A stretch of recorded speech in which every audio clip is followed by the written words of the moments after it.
Now, last part from this chapter, part G, is about the integration by parts. Again, it's a different method.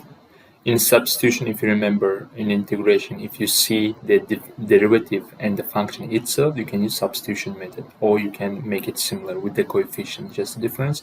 But here, this method comes from the product rule. If you remember, if we have two functions, its derivative, what will be? The derivative of first one multiplied by second plus the derivative of the second multiplied by first. And if we take the derivative of the both sides, integral to both sides, okay, so it will be u times v equals to, in integration between them, plus I can separate them, u prime times v plus v prime times u. So how you can write it? Actually, it comes from here. This part remains the same, and u times v prime equals to u times v minus u prime times v. Okay, so it's just how the formula comes. You don't need to memorize it. It will be given in the formula booklet. Just need to apply it. When we are going to apply it, when you see in function inside your integration two different functions. For example, inside you can have one polynomial and one trigonometric, or you can have the polynomial and exponential function, or you might have, again, it usually comes with polynomial, but it can be also sine x times e to the power x. When you have two different types of functions, usually we use integration by parts. So one of them we should call u, the other one v. Which one? There is no direct saying that you have to call this one u, this one v. It comes from the practice. Okay, when you practice it and check the problems from the book, you will have kind of intuition which one you have to take u and which one you have to take the v. Okay, so here you see that in your integration, one of them should be normal function and one should be the derivative of that function. Okay, let's see in practice. Now we have this integration. Let's also put dx. We have to calculate it. So one of them I should call u. I have two types of function. One of them polynomial and another one is trigonometric one. One of them I should call u. Other one should be v prime, right? So which one which? I don't know. I just need to check both of them. If you are lucky, you can go with the first case, or if not, you should change it. So I already know it. I will call x.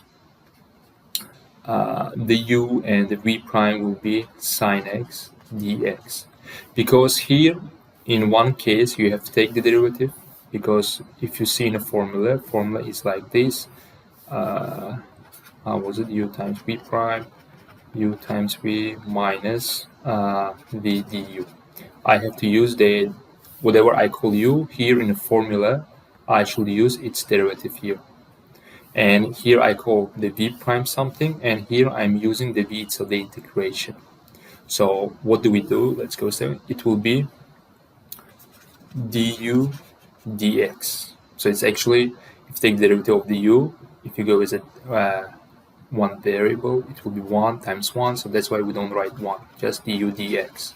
So du will be equal to dx, and here I have to find what v is. So I have to take the integral of both sides. Okay, so what will be the v? So what's the integration of sine is?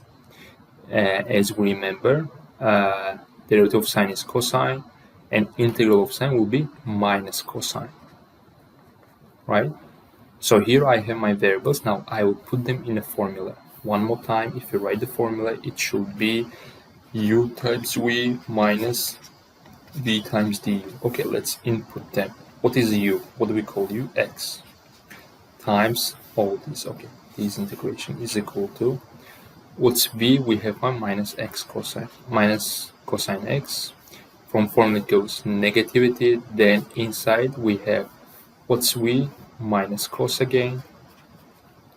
And what is du? Du we have found, it's just dx.